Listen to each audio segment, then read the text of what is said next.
오늘도 말씀을 사모하시어 주님의 성전을 찾으신 우리 모든 성도님들에게 성령으로 말미암아 은혜의 감동이 함께하길 축복합니다.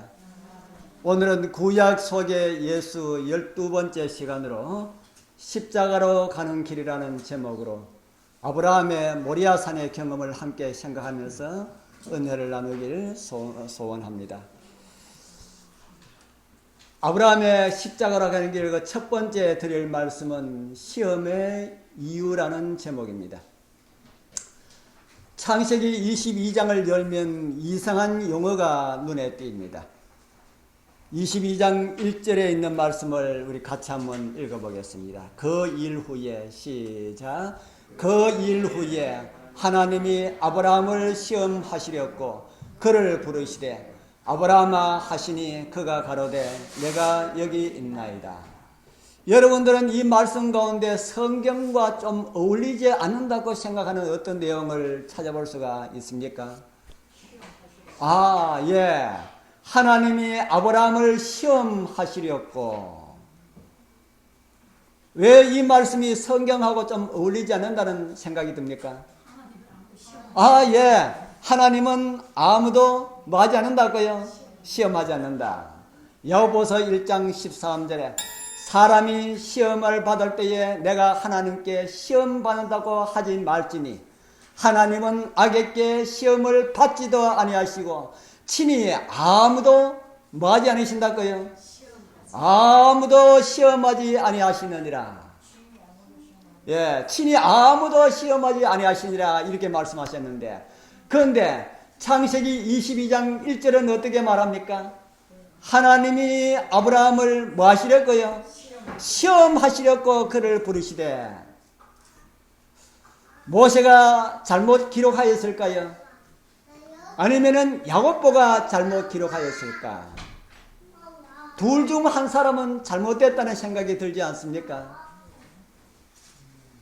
그러나 우리는 절대 무오의 성경임을 믿고 있습니다. 여러분들도 그렇게 믿고 있습니까?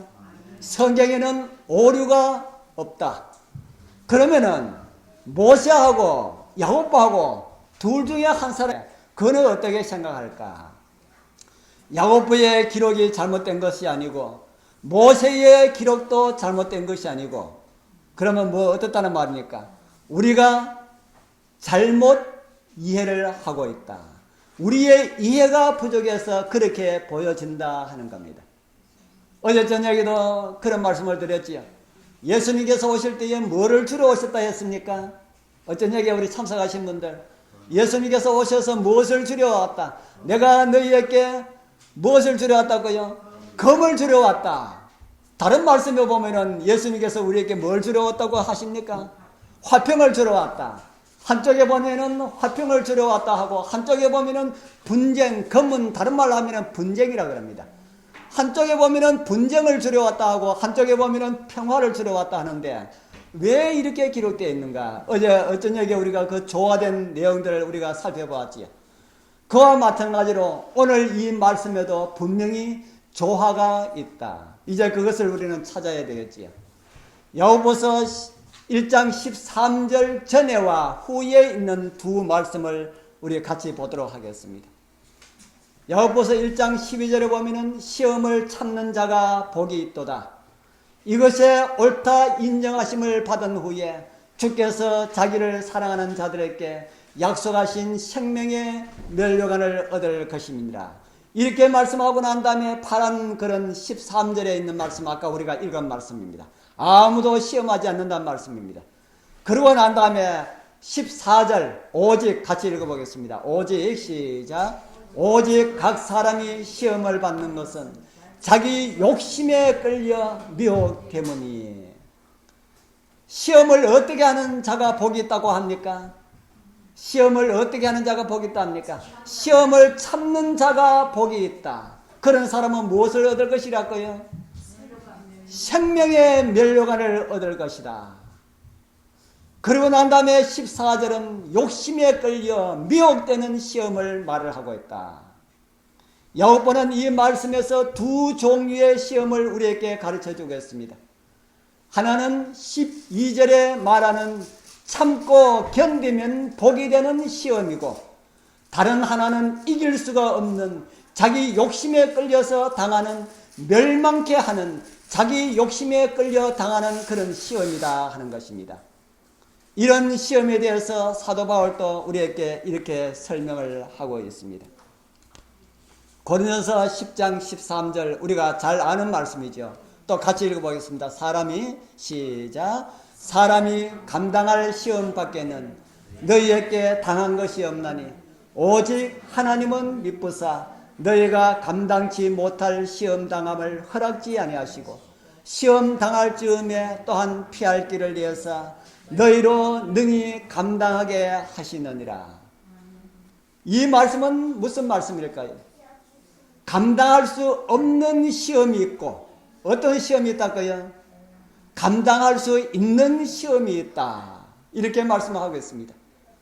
이런 시험은 어떤 시험일까? 감당할 수 있는 시험은 하나님께서 허락하시고 주실 수가 있는 시험이고 복이 되는 시험이다. 그러나 하나님께서 허락지 아니하는 시험도 있다 하는 겁니다. 그런 시험은 어떤 시험이라 그럽니까? 하나님께서 허락지 아니하는 시험은 감당할 수가 없는 시험이다. 이런 시험은 자기가 자초하는 그런 시험이다 하는 겁니다. 우리 조금 전에 읽은 그 말씀처럼 자기 욕심에 끌려서 미혹받아서 당하는 이런 시험이다. 이런 시험은 하나님께서 허락하신다 아니하신다 그럽니까? 하나님께서 허락하지 아니하신다. 하나님께서 허락하지 아니하시는 시험이 있는데 이 시험을 우리가 당하면 될 수가 없다 하는 겁니다. 하나님께서 허락지 아니하신데 왜 그런 시험을 당하게 됩니까? 그 이유는 야고보서 1장 14절에 말씀하시기를 자기 욕심에 끌려서 미혹되어서 당하게 되는 시험이다, 그렇게 말을 하고 있습니다. 그래서 그런 시험들은 멸망으로 갈 수 있는 그런 시험이라고 성경은 우리에게 말을 하고 있습니다. 그러기 위해서 우리는 어떻게 해야 되겠습니까? 감당할 수 없는 시험을 피하기 위하여서 어떻게 해야 될까요? 감당할 수 없는 시험을 피하기 위하여서 우리의 마음 가운데 가지고 있는 욕심들을 다 버려라, 그렇게 성경은 우리에게 말을 하고 있습니다. 욕심을 다 버려라. 욕심에 끌려서 당하는 시험은 이길 수가 없다. 성경은 그렇게 말을 하고 있습니다. 우리 사랑하는 성도님들이시여, 감당할 수 없는 시험에 들지 않기 위하여서 모든 욕심들을 다 내어버리게 되길 바랍니다. 그리고 하나님께서 허락하시는 시험들을 두려워하지 말기를 바랍니다. 그 시험들은, 하나님께서 허락하는 시험들은 통과하면은 우리에게 복이 되는 시험이다, 그렇게 성경은 말을 하고 있습니다. 그러나 그런 시험도, 하나님께서 허락하는 시험들도 당할 때에, 지날 때에 아픔이 옵니까? 당하지 않는 것이 더 나을까요? 오늘 아브라함과 관련된 내용 중에서 그러한 시험들을 통과할 수 있는 방법들을 오늘 우리에게 가르쳐주고 있습니다. 다시 아까 읽은 말씀 다시 한번 보겠습니다. 그 일 후에 하나님이 아브라함을 시험하시려고 그를 부르시되 아브라함아 하시니 그가 가로되 내가 여기 있나이다. 여기 아브라함이 당한 시험이 아주 극한 시험입니까? 가벼운 시험입니까? 아주 극한 시험입니다. 보통 우리 같으면은 감당할 수 없는 그런 시험인데 아브라함에게는 주셨다라는 겁니다. 왜요? 왜 주셨습니까? 아브라함은 능히 그 일을 뭐 할 수 있기 때문에요. 감당할 수 있기 때문에 그 시험을 주셨다. 그러면은 감당할 수 있는 시험이라면은 안 줘도 되는데 왜 하나님께서 주셨을까? 감당할 수 있는 시험이라면은 그만한 자격 있는 사람이라면은 안 줘도 되지 않습니까? 안 줘도 되지만은 하나님께서 그 시험을 아브라함에게 주셨다. 왜 주셨을까? 이 말씀은 그 일 후라고 말씀하고 있습니다. 그 일 후에 아브라함을 시험하시려고 했는데 그 일은 어떤 일일까? 그 일은 바로 창세기 22장 전에 일어난 일을 말하고 있습니다. 특히 어떤 장과 관련이 아주 많을까요? 그 전장 21장과 관련이 아주 많습니다. 21장 1절에 보면은 하나님께서 약속하신 이삭이 출생합니다. 그리고 그의 형 이스마엘이 동생 이삭을 희롱하는 내용이 나오고 있고요. 그러니까 사라가 어떻게 요청합니까? 사라가 남편 아브라함에게 어떻게 말합니까? 저기 이스마엘이 내 아들, 우리 아들 이삭을 희롱하니까 그 아들을 내어 쫓으라. 이런 요청을 합니다. 아브라함도 참 딱한 이런 모습이 오늘 우리에게 보입니다. 언제는 부인 사라가 하갈을 데리고 와서 아들 낳게 해달라고 이렇게 요청을 하고 난 다음에 이제 이스마엘이 한창 커서 이제 10몇 살 돼가지고 한창 재미있게 가정에 웃음을 주고 이렇게 하는데 사라가 자기가 아들을 낳았다고 그 아들을 내어 쫓으라 이렇게 말합니다. 이 그림, 하가가 이런 그림을 그려서 아주 참 잘 그렸다는 생각이 듭니다. 나이가 많은 할머니 사라는 뒤에 돌아서가 있고 이스마엘은 울고 있고 하갈은 아브라함을 바라보고 있습니다. 왜 우리를 가라 하는가 하고 이렇게 바라보고 있습니다. 이스마엘은 어떻게 해서 태어난 아들입니까? 이스마엘은 어떻게 해서 태어났습니까? 하나님의 약속, 아들이라는 이 약속을 누구의 힘으로 만들어 버렸고 노력한 끝에 태어난 아들입니까? 자기들 힘으로 하나님의 약속을 이루기 위하여서 자기들 힘으로 노력해서 태어난 아들이 이스마엘입니다. 아브라함은 이스마엘을 내어보낼 때에 하나님의 약속을 믿지 못하고 저질렀던 이스마엘의 출생과 관련된 내용을 아주 많이 후회하고 회개했을 것이라는 이런 생각을 가지게 됩니다. 하나님의 약속에 불신을 나타냈던 그는 아브라함은 될 수가 있을지 모르지만은 아브라함은 될 수가 없다 하는 겁니다. 여러분들 잘 아시는 것처럼 아브라함은 어떤 의미가 있고 아브라함은 어떤 의미가 있는 이름입니까? 아브라함은 어떤 의미를 가지고 있다고요? 아브라함은 큰아버지. 아브라함은 어떤 의미를 가지고 있습니까? 아브라함은 열국의 아버지, 또 다른 말로 하면은 믿음의 사람들의 아버지라는 의미를 가진 그런 이름입니다. 그래서 그런 아브라함을 큰아버지라고 하는 이런 의미를 가지고 있는 아브라함을 하나님께서 부르셔서 어떤 이름을 주셨습니까? 아브라함이라고 하는 이름을 주셨습니다. 그런데 아브라함이라고 하는 이름을 가지고 있지만은 이 아브라함은 아브라함으로 살지 못하고 계속해서 어떤 이름으로 살고 있었어요? 아브라함으로 살고 있었다 하는 겁니다. 이름은 바뀌었지만은 이름은 아브라함이라는 이름으로 바뀌었지만은 그의 모습은 아브라함으로 살아가지 못하고 계속해서 아브라함으로 살아가고 있었다. 그래서 하나님께서는 아브라함을 만들기 위하여서 하나님께서 이런 시험을 허락을 하셨습니다. 우리 사랑하는 성도님들, 하나님께서 주시는 시험들로 인하여서 감사하게 되길 바랍니다. 여러분들도 바뀐 이름 그리스도인이라는 이름으로 살아가지 못한다면은 어쩌면은 감당할 수 있는 시험 가운데 가장 크게 이르는 그런 시험들도 허락할 수 있을지 모릅니다. 왜냐하면 여러분들도 그리스도인이라는 이름에 합당한 삶의 모습을 보여야 할 이런 필요가 있다면 하나님께서 그렇게 허락하실 것이라는 생각이 듭니다. 우리도 하늘에 속한 사람이지만은 이 세상에 살고 있기 때문에 하늘에 속한 사람으로 살아가고 있지 못하기 때문에 오늘 우리로 하여금 하늘 사람으로 만들기 위하여 주시는 시험들이 있을 수가 있다 하는 겁니다. 이런 시험들은 감당할 수 없는 사람들에게는 주지 않습니다. 딱 맞춤으로 줍니다. 우리 김영옥 집사님에게는 이 시험은 통과하겠다 싶으면 그거 주고요. 또 다른 분에게는 통과하겠다 싶은 것만 주신다 하는 겁니다. 그래서 점점 도를 높여갈 수가 있습니다. 그래서 하나님께서 주신 시험에 통과해버리면은 끝나는데 그거 통과하지 못하면은 계속해서 그거 통과할 때까지 같은 시험이 반복되는 것을 우리는 삶을 통하여서 경험하게 됩니다. 어떤 분들은 기도하는 것도 시험이 될 수 있다 하는 겁니다. 어떤 분은 성경 읽는 것도 아침에 일어나서 성경 읽는데 어찌 그게 힘이 드는지 그거 못하시는 분도 있습니다. 어떤 분들에게는 안식일을 지키는 것도 시험이 될 수가 있다.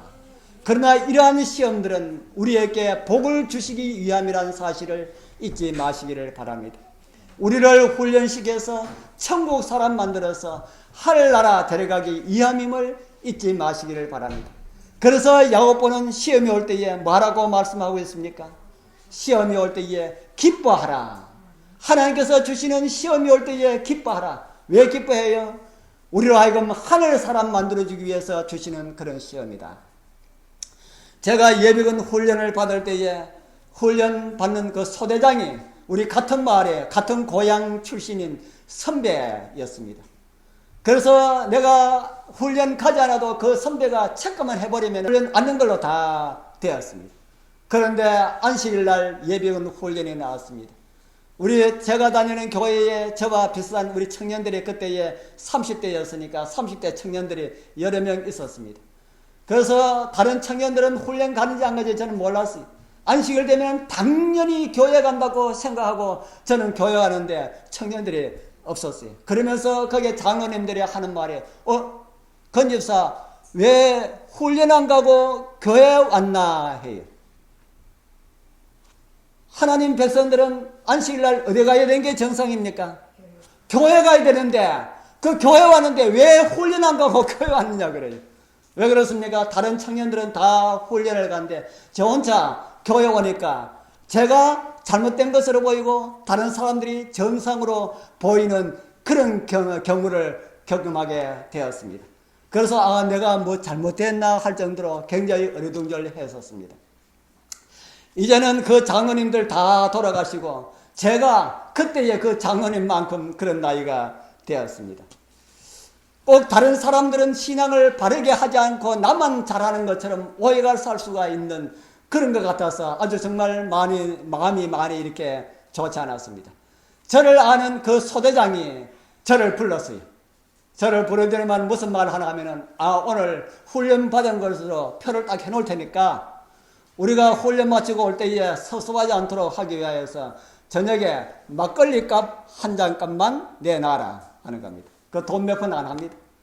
그 정도 같으면은 술 아니라면은 다른 날 안식일 말고 다른 날 다른 것 때문에 해달라 그러면 얼마든지 해줄 수가 있는 그런 거였어요. 그 친구 그 선배도 아주 바로 옆집에 이렇게 살고 있기 때문에 아주 정말 잘 알고 일하기 때문에 그래서 내가 안식일날 훈련 가지 않으니까 그 선배가 해줄 테니까 아무 염려하지 말고 교회 가는데 그 대신에 막걸리 한 잔 받아주라 하는 겁니다. 그래서 저는 뭐라 했을까요? 저는 그 선배한테 하는 말 막걸리 받아줄 수가 없고 훈련할 때에 건호갑 이름 부르면은 왔다고도 하지 말아라. 그렇게 이야기했습니다. 왔다고도 하지 말아라. 신앙을 알지 못하는 그 형은 아마 이상한 놈이라 생각했을 것입니다. 막걸리 안 사줘도 오늘 왔는 걸로 해도 이렇게 하면 할 건데 그렇게 해도 부탁을 들어줄 그런 사람이었습니다. 그런데 왔다고 하지 말아라. 왔다고 하지 마라. 안 왔다고 해라. 그렇게 하니까 도와줄라 하는데 집 가진 게 뭔데 그런 이야기를 하나 할 정도로 오해를 살 수 있는 그런 환경이 있지만 저는 그렇게 이야기했습니다. 저는 안식일과 관련된 내용에 있어서 그 어떤 것이라 할지라도 양보할 수가 없었다 하는 겁니다. 왜냐하면 이스라엘 백성들이 안식일을 더럽히고 멸망당하였다는 사실을 저는 알고 있었습니다. 안식일을 통하여서 하나님의 이름이 더럽혀질 수 있다는 사실을 저는 알고 있었습니다. 그래서 이름으로라도 참석하는 것이 저는 마음에 내키지 않았다 하는 겁니다. 그래서 출석 부를 때에 왔다고 대답하지 말아라. 왔다고 대답하지 말아라. 그래서 건호갑이라는 사람은 한 사람인데 교회도 있고 예비군 훈련장에도 있고 하는 그런 모습 저는 하나님에게도 보이기 싫고 다른 사람에게도 보이기 싫고 누구에게도 보이기 싫다. 그렇기 때문에 왔다고 하지 말아라. 그렇게 저는 거절을 했습니다. 그렇게 해서 저는 안식일을 그렇게 지켰는데 그 전부터라도 안식일에 대해서 안식일과 관련된 내용에 대해서 한 번도 지금까지 어려운 일을 경험하지 않았다. 우리 사랑하는 성도님들이시여 우리를 하늘 백성을 만들기 위하여 하나님께서 주시는 은혜의 선물들인 하나님의 말씀을 따르려는 그런 시험들이 올 때에 순종함으로 더 큰 은혜를 받으시게 되길 바랍니다. 하나님께서는 우리를 시험하실 때에 그냥 하시는 것이 하나도 없습니다. 무엇인가 큰 은혜를 주시기 위하여 하신다는 사실을 잊지 마시기를 바랍니다. 지난 한식일 이스라엘이 당하는 그 노역의 시험들도 애굽을 다시 돌아가고 싶어하는 그런 마음들을 주시려는, 그런 마음들을 빼앗으려 하는, 그런 마음들을 없이 하고자 하는 하나님의 은혜였다고 저는 지난번에 말씀을 드렸습니다. 우리들의 믿음을 더해 주시려고 주시는 그런 시험들로 인하여서 감사하게 되길 바랍니다. 그래서 주신 시험들을 잘 참고 인내하여서 우리의 결정적인 목적지인 하늘나라에 다 참여할 수 있는 그런 은혜가 여러분들과 함께하기를 축복합니다. 이제 두 번째, 아브라함의 십자가로 가는 길이라는 그런 길이라고 할 수 있는 모리아산으로 가는 길을 함께 살펴보도록 하겠습니다. 이삭을 바치라는 명령을 받은 아브라함은 아침 일찍이 일어납니다. 그리고 사환 둘과 함께 3일 길 되는 모리아산으로 갑니다. 그리고 3일째 되는 날 기록을 성경은 이렇게 기록하고 있습니다. 창세기 22장 4절 5절 우리 같이 읽어보겠습니다. 제3일에 시작. 제3일에 아브라함이 눈을 들어 그곳을 멀리 바라본지라. 이에 아브라함이 사원에게 이르되 너희는 나귀와 함께 여기서 기다리라. 내가 아이와 함께 저기 가서 경비하고 너희에게 돌아오리라 하고, 이렇게 하고는 사원들이 그때까지는 나귀에 이렇게 짐을 싣고 이렇게 했는데, 나귀에 실려있는 그 짐을 다 벗겨가지고 사활이 지고 하는 것이 아니고 누구 위에 지웁니까? 아들 이삭에게 지웁니다. 그리고 구약 성경에서 예수님을 상징하는 아름다운 그림이 나오고 있습니다. 창세기 22장 6절입니다. 아브라함이 이에 번제 나무를 취하여 그 아들 이삭에게 지우고 자기는 뭐를 가져가요?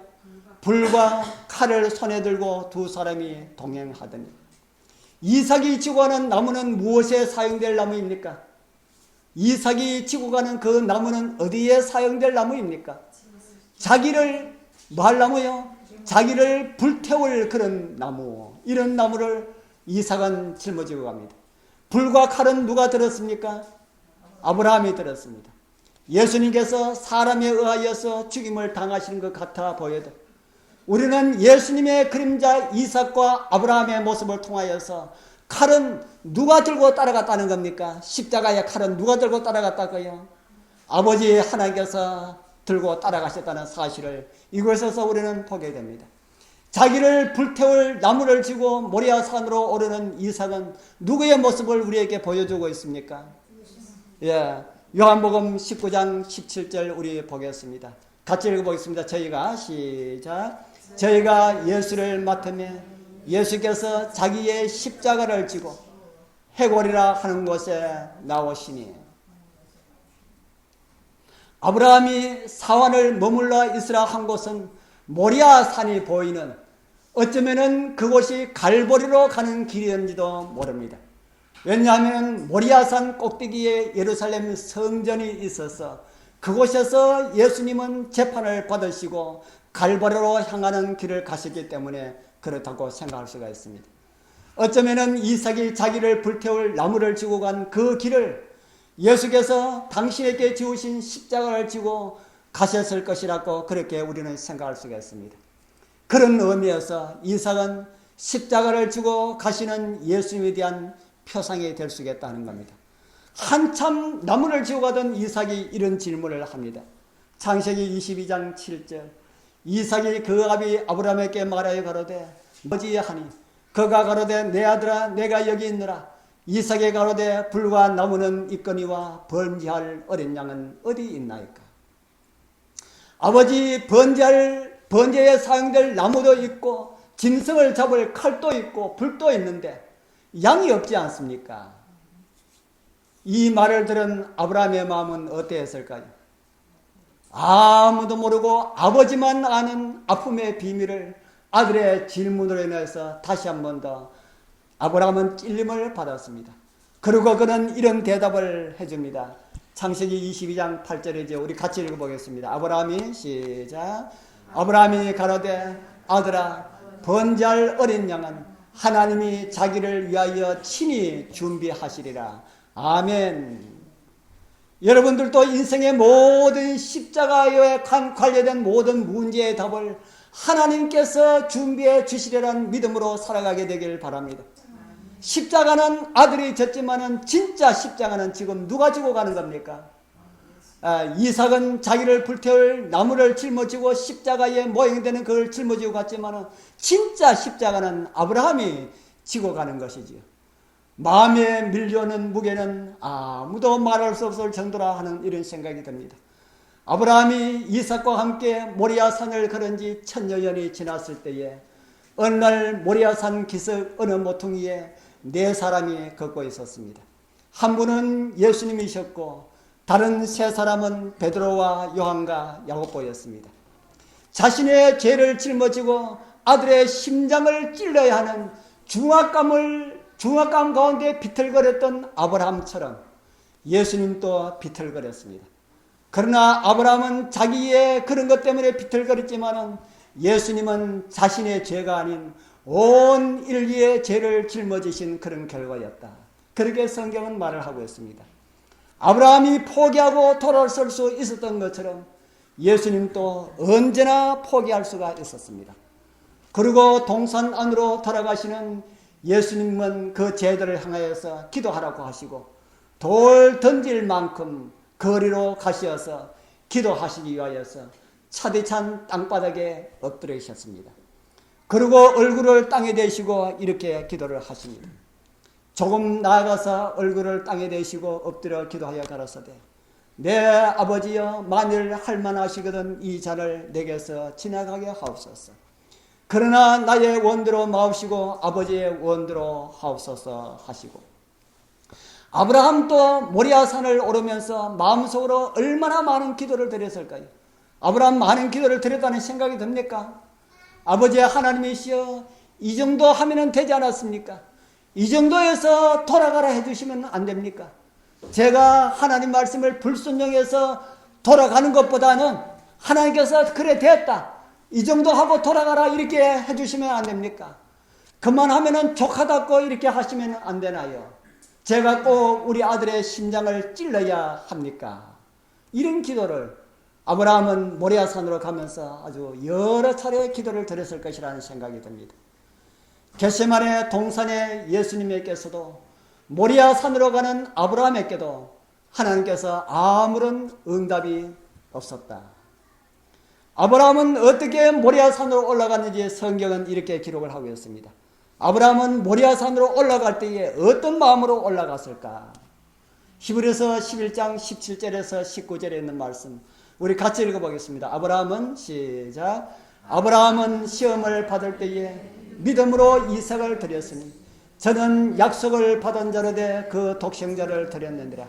저에게 이미 말씀하시기를 내 자손이라 칭할 자는 이삭으로 말미암아 하셨으니 저가 하나님이 능히 죽은 자 가운데서 다시 살리실 줄 생각한지라. 비유컨대 죽은 자가 도로 받은 것이니라. 아멘. 아브라함이 어떤 마음으로 모리아산을 올라갔다 그럽니까?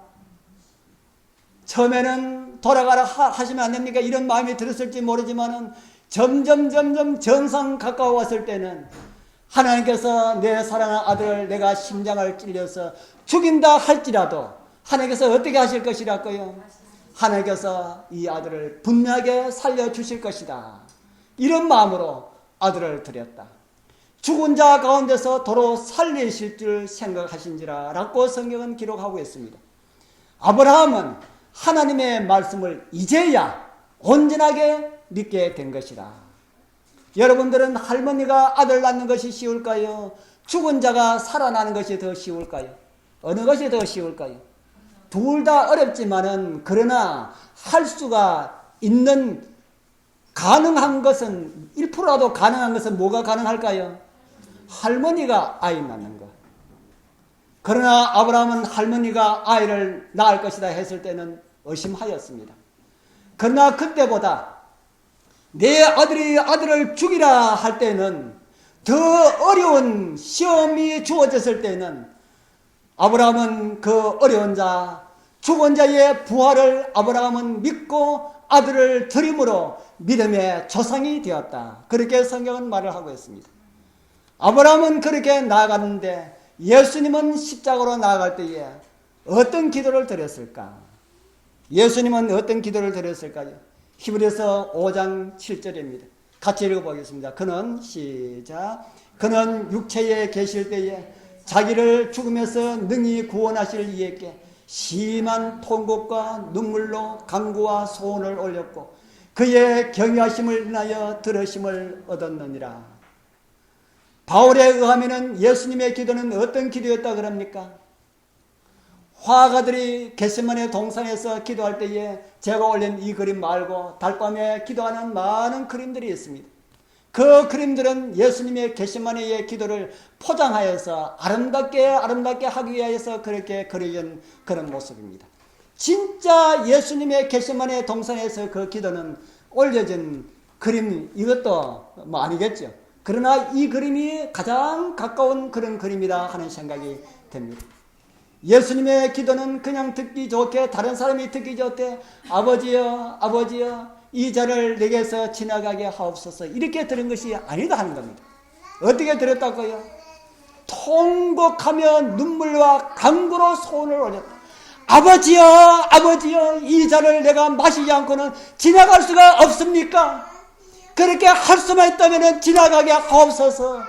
이런 기도를 예수님께서는 통곡하면서 눈물로 간구와 소원을 올렸다. 할만하시거든. 이런 기도를 드리고 난 다음에 예수님께서는 십자가로 나가셨는데, 십자가로 나가실 때는 어떤 마음으로 나가셨을까? 예수님께서 십자가로 나가실 때의 마음을 히브리서 12장 2절은 이렇게 기록을 하고 있습니다. 같이 읽어보겠습니다. 믿음의 주여 시작. 믿음의 주여 또 온전케 하시는 이인 예수를 바라보자. 저는 그 앞에 있는 즐거움을 위하여 십자가를 참으사 부끄러움을 개치 아니하시더니 하나님 보좌 우편에 앉으셨느니라. 아멘. 예수님은 무엇을 바라보시고 고통의 십자가를 참고 부끄러움을 개치 않으셨다고 말씀하고 있습니까? 그 앞에 있는 즐거움을 위하여서, 그 앞에 있는 즐거움을 위하여서, 그 앞에 있는 예수님 앞에 있는 즐거움은 어떤 즐거움일까? 요한복음 12장 31절은 우리에게 이렇게 말하고 있습니다. 또 같이 읽어보겠습니다. 이제 시작. 이제 이 세상의 심판이 이르렀으니 이 세상 임금이 쫓겨나리라. 내가 땅에서 들리면 모든 사람을 내게로 이끌겠노니 이렇게 말씀하시면 자기가 어떠한 죽음으로 죽을 것을 보이심이라.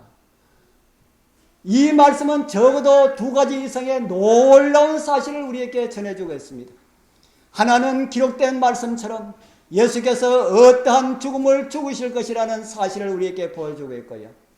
다른 하나는 십자가의 죽음으로 인하여서 결과가 다시 두 가지로 나타나게 될 것이라는 그런 사실을 우리에게 가르쳐 주고 있습니다. 십자가의 결과가 이렇게 나타나게 될 것이다. 어떻게 나타날 것이라고 그랬습니까? 붉은 것이 제일 첫 번째 하나는 이 세상 임금이 어떻게 될 것이고요. 이 세상 임금이 쫓겨나게 되는 것이고, 다른 하나는요, 모든 사람을 내게로 이끌겠노라. 모든 사람을 내게로 이끌겠노라.